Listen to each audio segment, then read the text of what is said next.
in a recent series of maritime events highlighting escalating tensions in the Indo-Pacific. The USS Blue Ridge, command ship of the U.S. Navy's 7th Fleet, visited Manila, where Vice Admiral Fred Kacher and AFP Vice Chief of Staff Lieutenant General Arthur Cordura reaffirmed their commitment to rules-based international law. Meanwhile, dramatic footage released by the Philippine military shows Chinese Coast Guard sailors wielding weapons in a clash with unarmed Philippine naval vessels near 2nd Thomas Shoal, resulting in injuries and equipment seizures. This incident, described as piracy by Filipino Military Chief General Romeo Bronner, shows the increasing confrontations between China and the Philippines in the contested South China Sea. But despite being thousands of miles away, the U.S. is involved with the geopolitical tensions in the Indo-Pacific. What complicates this even more is they're up against another powerful force: China. What will happen in the Indo-Pacific now that two fearful nations are playing in the sandbox, each with their allies?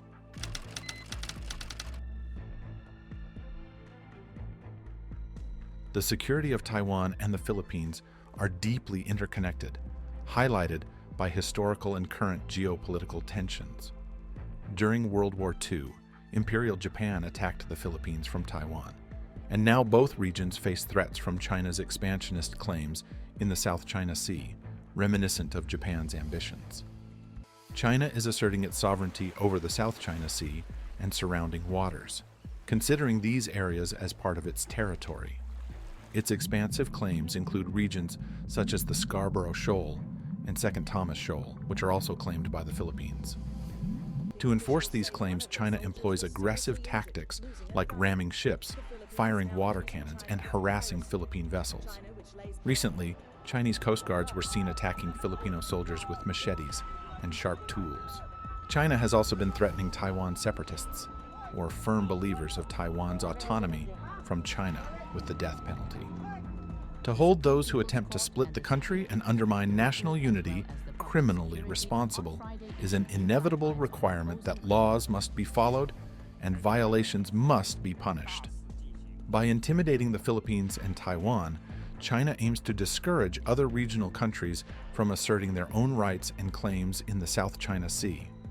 This behavior of China is a message that China has jurisdiction over the entire area and decides what activities are permissible there. China's actions also seem intended to prevent the Philippines from aligning too closely with the United States, thereby limiting U.S. military presence and access in the region. The Philippines has been enhancing military cooperation with the U.S., which China perceives as a threat. Tensions over Taiwan add another layer of complexity. Given its proximity to Taiwan, the Philippines could potentially play a role in any conflict involving Taiwan by either participating directly or allowing U.S. military use of its territory. China wants to deter the Philippines from intervening on Taiwan's behalf. In March, the United States and China resumed semi-official nuclear arms talks for the first time in 5 years. During these Track 2 discussions, Chinese representatives assured their U.S. counterparts that China would not use nuclear weapons over a conflict concerning Taiwan. Beijing claimed it could win a conventional war over Taiwan without resorting to nuclear threats. The talks involved former officials and scholars, with the U.S. delegation expressing concerns about potential Chinese nuclear threats if faced with defeat over Taiwan. Beijing's delegation included scholars and former military officers. These discussions took place amidst heightened U.S.-China tensions over economic and geopolitical issues. Track 1 formal negotiations briefly resumed in November, but stalled, with the U.S. expressing frustration over China's lack of responsiveness. Despite increasing China's nuclear arsenal, Beijing maintains it could consider nuclear use if a conventional military defeat in Taiwan threatened the Communist Party's rule. The Track 2 talks, part of a 2-decade dialogue that stalled in 2019, resumed post-pandemic on broader security issues. Despite frustrations, both sides saw value in continuing discussions, with more talks planned for 2025. Analysts emphasized the importance of ongoing dialogue despite low expectations. The resumption of semi-official nuclear arms talks between the United States and China reflects a cautious yet necessary approach in managing their complex bilateral relations.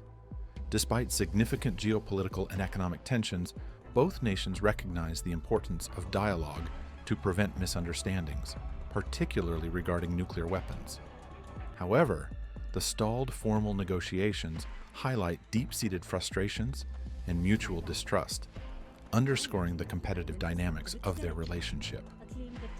China's assurances about not using nuclear weapons over Taiwan reveal its confidence in conventional military capabilities and its strategy to deter U.S. intervention. The reliance on Track 2 discussions involving former officials and scholars underscores the role of non-governmental channels in facilitating communication, even as broader disputes continue to influence these critical talks. Both countries are on a tightrope about the geopolitical tensions in Taiwan and the Philippines, but ultimately, who will push over who to the edge?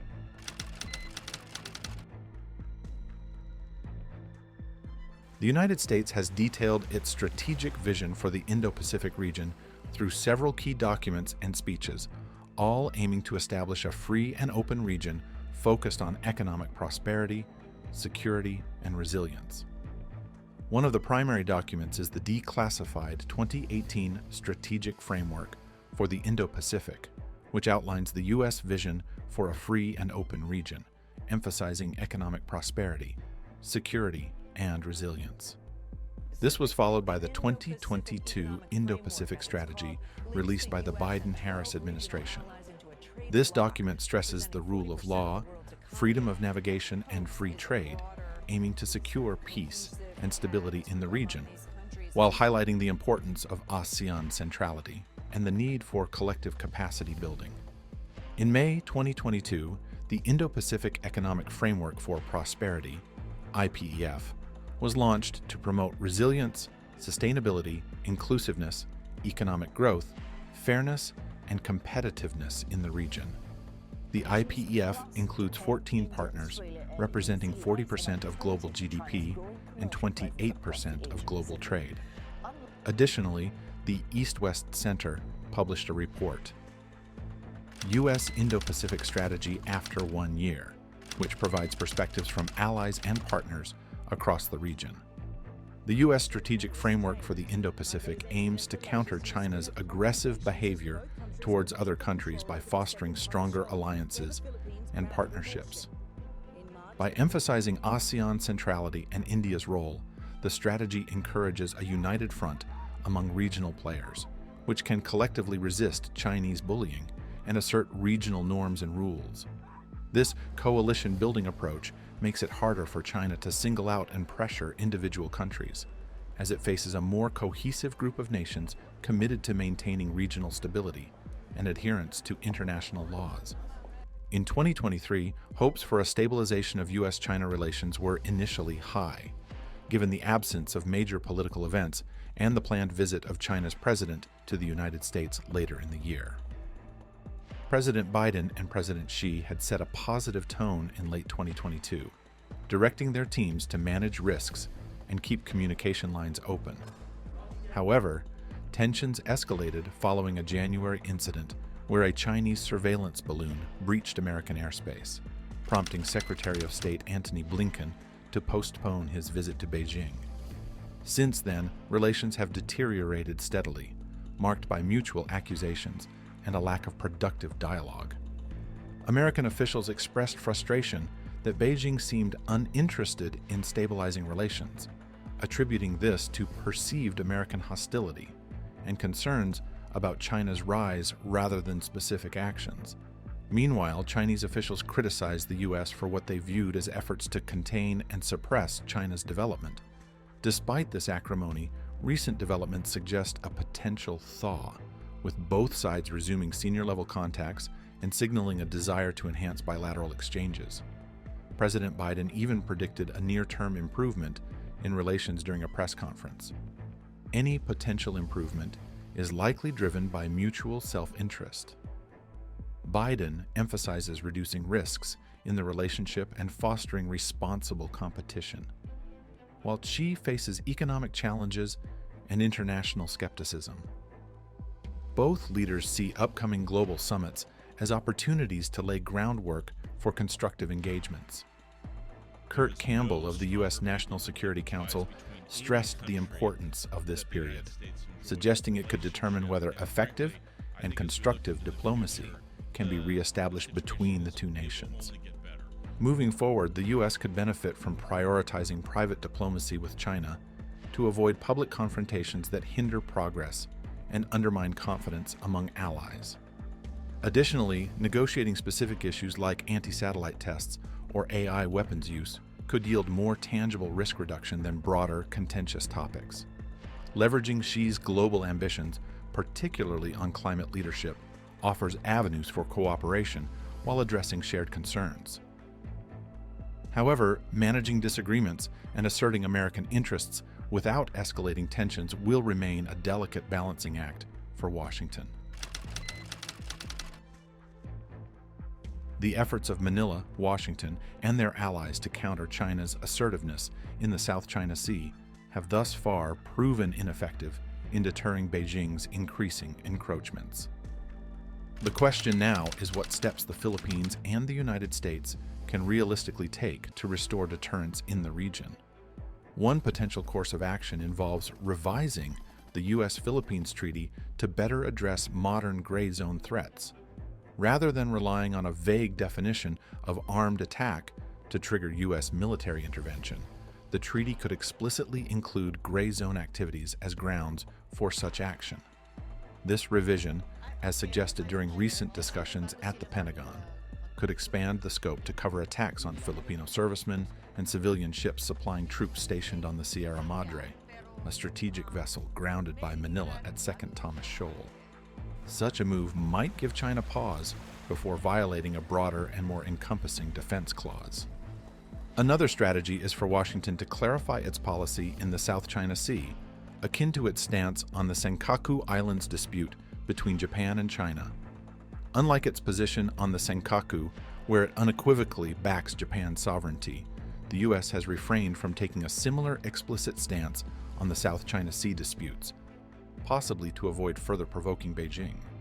However, a clearer U.S. commitment to defending the Philippines' recognized exclusive economic zones, EEZs, as part of its treaty obligations could signal to China that any aggression in these waters would be seen as a direct assault on U.S. interests and trigger appropriate responses. Further options include enhanced U.S. military presence and technological initiatives like the Replicator program, which aims to deploy large numbers of air and naval drones by 2025. These unmanned systems could potentially counter Chinese tactics without escalating conflicts, thereby resetting the escalation ladder and creating space for diplomatic resolutions post-incident. Moreover, Washington could link China's gray zone actions against allies like the Philippines to broader aspects of the U.S.-China relationship, imposing costs such as economic sanctions or adjustments to military posturing, in alignment with its integrated deterrence strategy. Furthermore, the USS Blue Ridge, the command ship of the U.S. Navy's 7th Fleet based in Japan, is visiting Manila. U.S. Ambassador Mary Kay Carlson and 7th Fleet Commander Vice Admiral Fred Katcher discussed advancing the U.S. and the Philippines' shared vision of a free and open Indo-Pacific. AFP Vice Chief of Staff Lieutenant General Arthur Cordura and Katcher reaffirmed their commitment to upholding international law and enhancing maritime security. Concurrently, the AFP reported sighting 4 Chinese warships near Palau 1, but assured the public that they were just passing through, emphasizing the AFP's capability to monitor and safeguard Philippine maritime interests. Despite these approaches, collective action within ASEAN to confront Chinese encroachments has historically yielded limited results due to Beijing's reluctance to compromise on its expansive territorial claims. Efforts to negotiate a code of conduct for the South China Sea have stalled, leaving bilateral negotiations similarly deadlocked. Ultimately, Washington and Manila may opt to reinforce their alliance through expanded defense cooperation and joint military exercises, while also assisting the Philippines in strengthening its own military capabilities. However, given China's persistence in challenging Manila's EEZ, these measures alone may not suffice. Therefore, a comprehensive approach combining treaty revisions, technological innovations, and calibrated diplomatic pressures on China across various fronts of the bilateral relationship could offer the Philippines the necessary breathing room to bolster its defenses and re-establish credible deterrence in the region.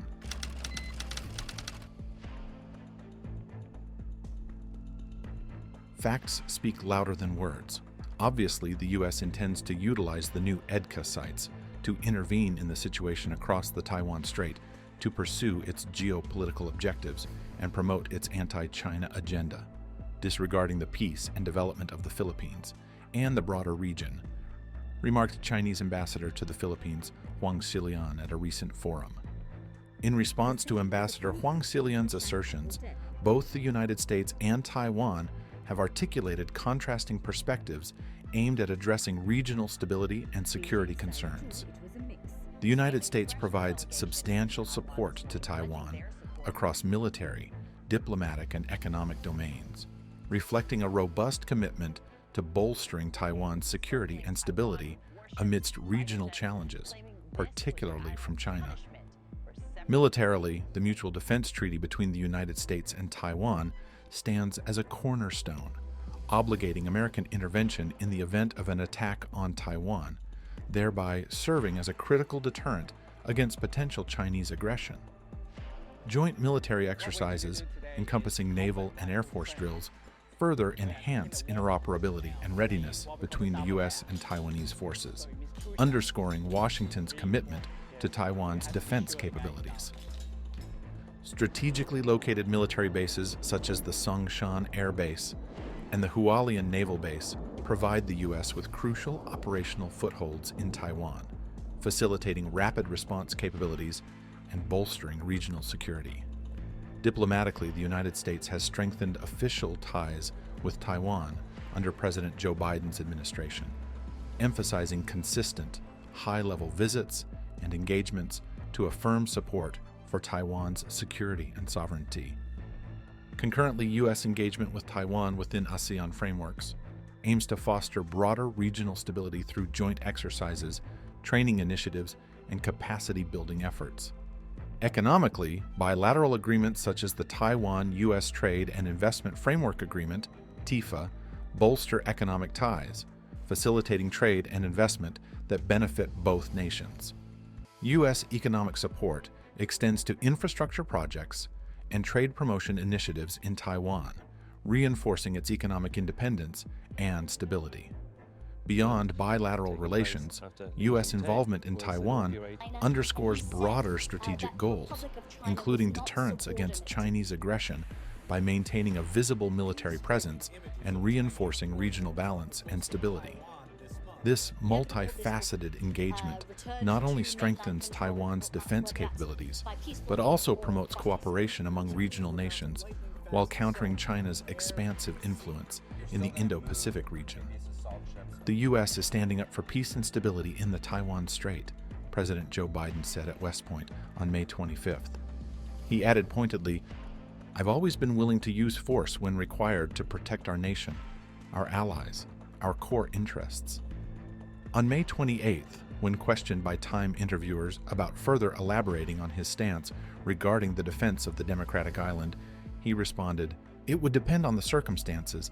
You know, I've made clear to Chinese President Xi Jinping that we signed on to previous presidents going way back to the policy of that we are not seeking independence for Taiwan, nor will we, in fact, not defend Taiwan if China unilaterally tries to change the status. And so we're continuing to supply capacity. And we've been in consultation with our allies in the region." Prompted during an interview, Biden confirmed he is not ruling out using U.S. military force, emphasizing distinctions between ground, air power, and naval capabilities. The Biden administration maintains continuity in its Taiwan Strait policy, despite Beijing's warnings against sending ambiguous signals to Taiwanese separatists. This stance aligns with long-standing U.S. frameworks like the Taiwan Relations Act and strategic ambiguity, which neither commit nor rule out military intervention in defense of Taiwan.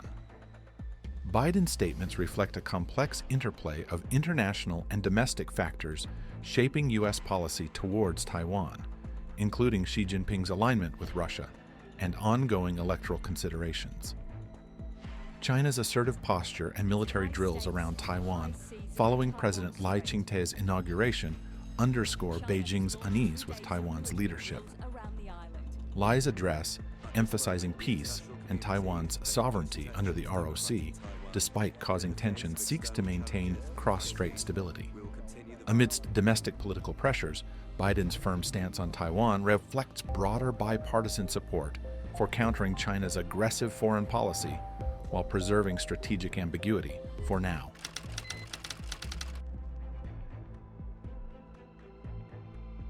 With all these in mind, would the U.S. actually go to war over the Indo-Pacific's territorial dispute? Everyone favors a brief, decisive war.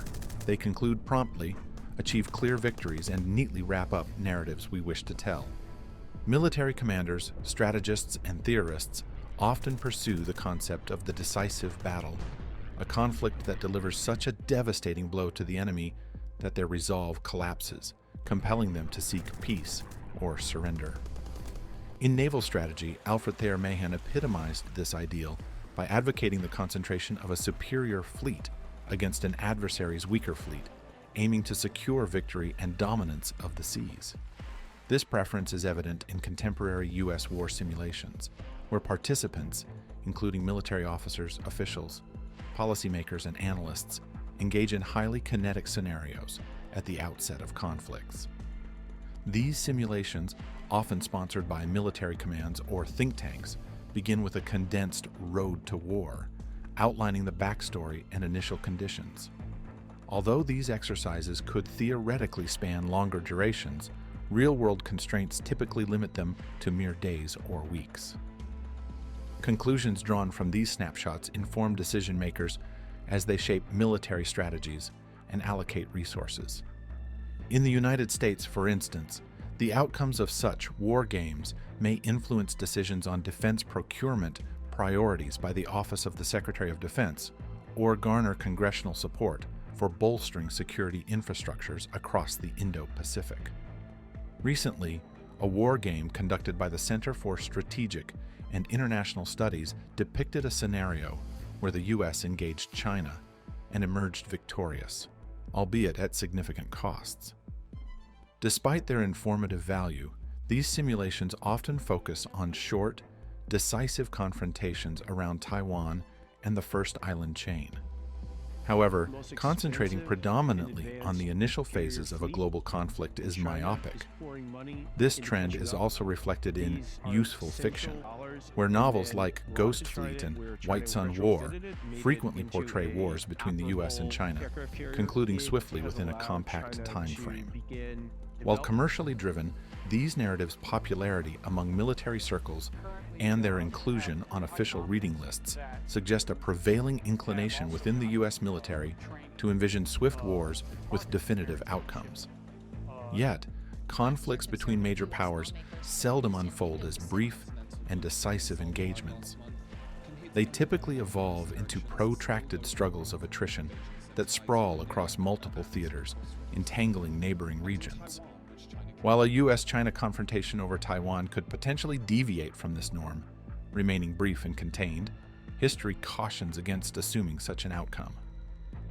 In parallel with these scenarios of potential conflict in the Indo-Pacific, China has been asserting increasingly assertive territorial claims in the Philippines, worsening regional tensions.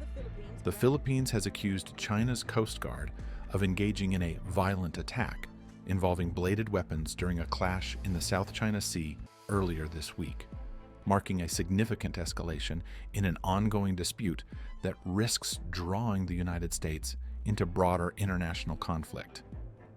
Video footage released by the Philippine military on June 20th showed Chinese Coast Guard officers wielding an axe and other bladed or pointed tools, which they used to damage a Filipino rubber boat. Manila described the incident as a bold act of aggression. Both the Philippines and China have traded accusations over the altercation near the Second Thomas Shoal in the contested Spratly Islands on Monday. The clash occurred during a Philippine mission to resupply its soldiers stationed on a beached World War II-era warship that affirms Manila's territorial claims over the atoll. This incident represents the latest in a series of increasingly tense confrontations in the resource-rich and strategically significant waterway.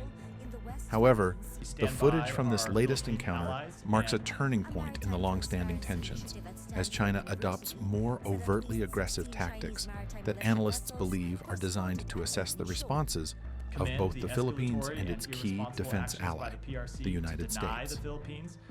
The United States is likely to respond to China's aggressive actions in the South China Sea by reinforcing its support for its allies in the region, particularly the Philippines. This could involve increased military presence, joint exercises, and diplomatic support to counter China's assertive behavior.